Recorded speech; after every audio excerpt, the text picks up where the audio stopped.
wabarakatuh. Perkenalkan, nama saya Karasita. Saya mahasiswi dari Sekolah Tinggi Ilmu Ekonomi Indonesia. Saya akan menjelaskan tentang mini riset dari penilaian saham dengan analisa investasi dari studi teori portofolio dan analisa investasi. Berikut adalah profil saya, dan selanjutnya adalah hal pertama yang harus dilakukan investor sebelum mulai berinvestasi pada saham adalah mengenali dirinya sendiri. Selanjutnya, mengapa perlu berinvestasi? Untuk mendapatkan tingkat konsumsi yang lebih tinggi di masa depan dengan mengorbankan konsumsi saat ini. Apa itu investasi? Investasi merupakan komitmen saat ini terhadap uang atau sumber daya lain dengan harapan pendapatan di masa datang. Lalu, siapa yang berinvestasi? Yaitu seorang investor atau sering juga disebut pemodal adalah pihak yang menginvestasikan dana pada sekuritas. Selanjutnya ada portofolio dan saham. Portofolio diartikan sebagai kumpulan saham yang dimiliki oleh investor. Lebih dari itu, portofolio saham memiliki fungsi penting bagi seorang investor. Adapun jenis portofolio efisien dan portofolio optimal. Portofolio efisien ialah portofolio yang memaksimalkan return yang diharapkan dengan tingkat risiko tertentu yang bersedia ditanggungnya, atau portofolio yang menawarkan risiko terendah dengan tingkat return tertentu. Dan portofolio optimal adalah portofolio yang dipilih investor dari sekian banyak pilihan yang ada pada kumpulan portofolio efisien. Selanjutnya ada saham. Saham merupakan suatu dokumen berharga yang mampu menampilkan bagian kepemilikan dari suatu perusahaan. Bentuk dari saham biasanya lembaran kertas yang isinya menyatakan kepemilikan surat berharga tersebut dari pemilik perusahaan yang membuat surat. Selanjutnya ada jenis penilaian saham. Yang pertama ada nilai buku, yang kedua ada nilai pasar, dan yang ketiga ada nilai intrinsik. Nilai buku adalah merupakan nilai yang dihitung berdasarkan pembukuan perusahaan penerbit emiten atau book value. Nilai pasar adalah nilai saham di pasar yang ditunjukkan oleh harga saham di pasar, atau dengan kata lain market value. Nilai intrinsik dikenal sebagai nilai otoritas adalah nilai saham yang sebenarnya atau seharusnya terjadi. Nilai nominal umumnya adalah tidak sama besarnya. Selanjutnya ada model penilaian saham.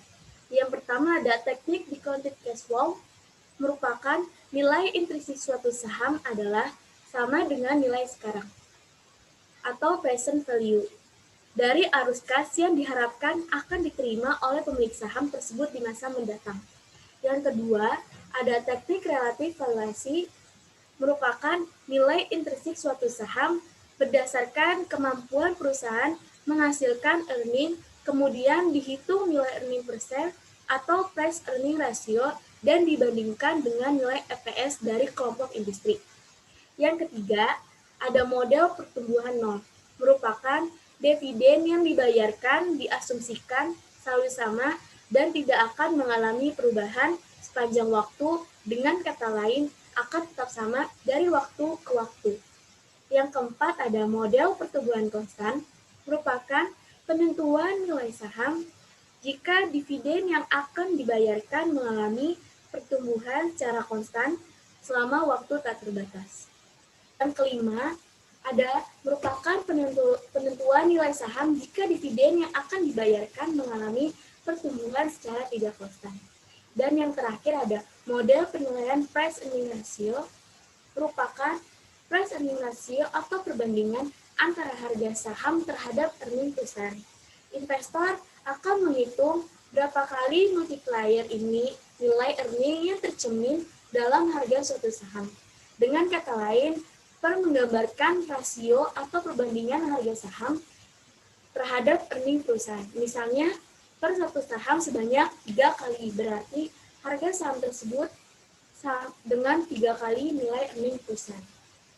Selanjutnya, ada bagan kerangka pemikiran analisis investasi. Yang pertama ada analisis makroekonomi, yang kedua ada analisis industri, yang ketiga ada analisis perusahaan, dan yang keempat ada valuasi saham.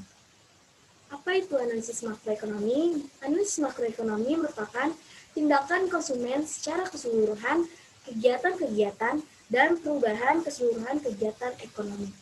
Ini adalah contoh analisis ekonomi makro yang saya ambil dari Investplan, dari saham BBNI, dan saham TLKM. Selanjutnya, analisis industri salah satu bagian dalam analisis fundamental, dan investor mencoba membandingkan kinerja dari berbagai industri untuk mengetahui jenis industri apa saja yang memberikan prospek paling menjanjikan atau sebaliknya. Biasanya, analisis industri ini dipakai setelah analisis makroekonomi. Berikutnya ada analisis perusahaan, merupakan suatu arahan untuk mengetahui apakah saham suatu perusahaan layak dijadikan pilihan investasi.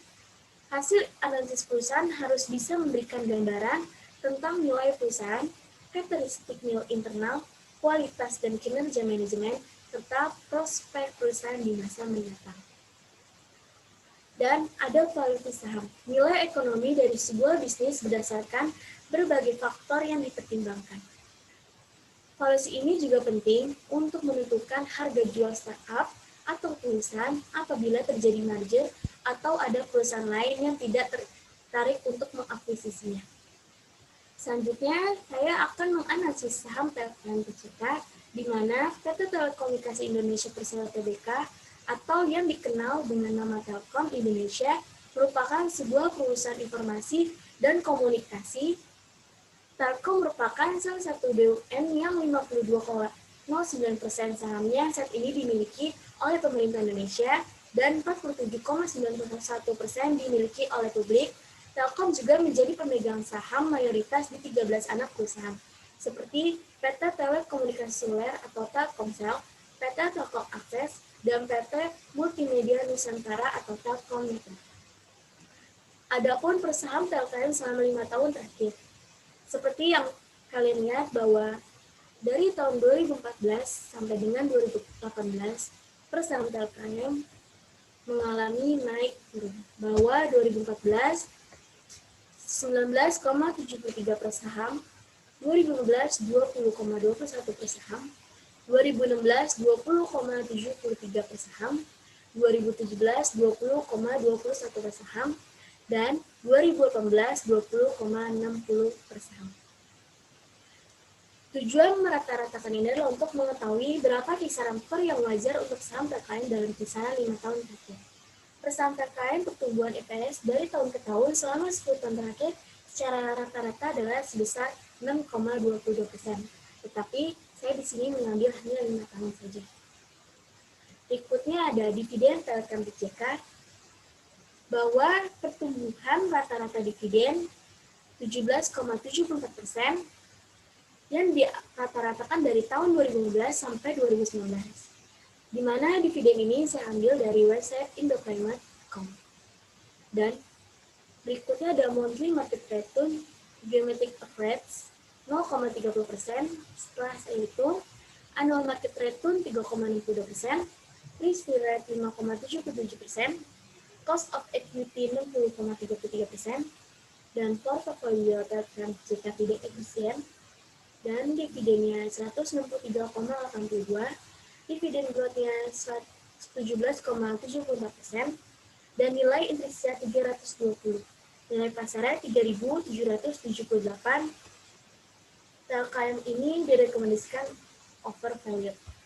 Berikut ada pergerakan harga TLKM versus harga IHSG, di mana harga IHSG ini diambil dari situs website yahoo.finance.com dari tahun 2015 sampai dengan 2020 per Januari. Berikutnya ada analisis risk and return TLKM TBK, bahwa Y sama dengan 0,55x ditambah 0,005. Risiko sekuritas TLKM TBK ditunjukkan oleh data yang menunjukkan sensitivitas return sekuritas terhadap perubahan return pasar. Berikutnya ada analisis saham BBNI TBK pada Bank Negara Indonesia Persero. TBK merupakan perusahaan yang berbasis di Indonesia yang utamanya bergerak dalam sektor perbankan. Perusahaan beroperasi di bawah nama Bank BRI atau BNI. Produk dan layanan utama perusahaan mencakup kartu kredit, rekening simpanan, rekening giro, dan deposito tetap, serta berbagai jenis pinjaman seperti pinjaman perumahan dan pinjaman konsumen lainnya.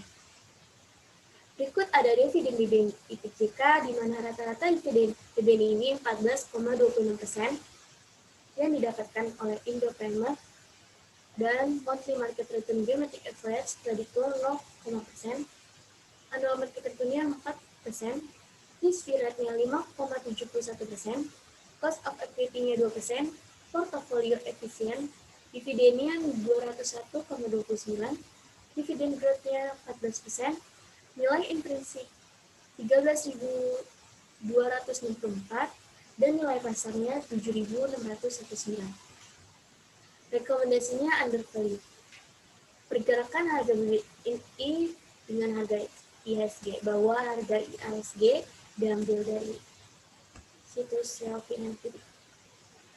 Berikutnya ada analisis risk and return BBNI. Risiko sekuritas ditunjukkan oleh beta BBNI IPJK yang menunjukkan sensitivitas return sekuritas terhadap perubahan return pasar.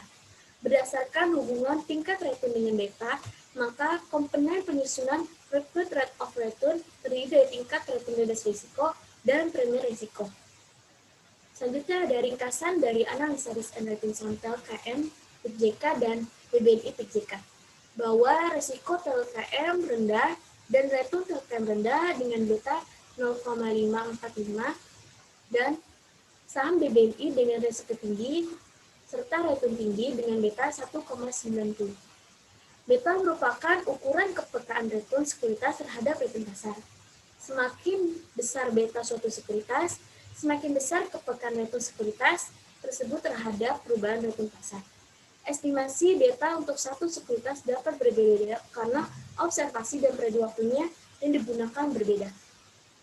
Selanjutnya, risk and return dari TLKM IPJK, annual market return-nya 3,62%, cost of equity-nya 60,33% dengan portofolio tidak efisien, dan saham BBNI dengan annual market return-nya 4%, cost of equity-nya 2% dengan portofolio efisien. Seperti yang kita lihat bahwa grafik capital market line, garis pasar modal menggambarkan hubungan antara return harapan dengan risiko total dari portofolio efisien pada pasar yang seimbang. Garis pasar modal terdiri dari portofolio efisien yang merupakan kombinasi dari aset berisiko dan aset bebas risiko. Selanjutnya ada analisis saham dari nilai pasar dan nilai intrinsik pada saham TLKM dan saham BBNI, bahwa saham TLKM nilai pasarnya 3.778 dan nilai intrinsiknya 320 dengan rekomendasi over value, dan saham BBNI dengan nilai pasar 7.620 dan nilai intrinsiknya 13.264 dan rekomendasinya under value. Dengan valuasi saham, terlihat bahwa sekuritas BBNI IPJK terletak di atas SML dan dinilai sebagai sekuritas yang ternilai rendah atau under value karena tingkat return harapan lebih kecil return yang disyaratkan investor. Sedangkan sekuritas TLKM IPJK terletak di bawah SML sehingga sekuritas TLKM IPJK dikatakan ternilai lebih over value. Dalam analisis ini, maka investor akan membeli saham yang nilai intrinsiknya di atas harga pasar atau under value dan menjual saham-saham yang nilai intrinsiknya di bawah harga pasar over value. Berikut adalah referensi dari bahan yang saya jelaskan. Terima kasih telah menonton dan menyimak video ini. Jika kalian ada pertanyaan, bisa kontak saya melalui email, Instagram, dan LinkedIn.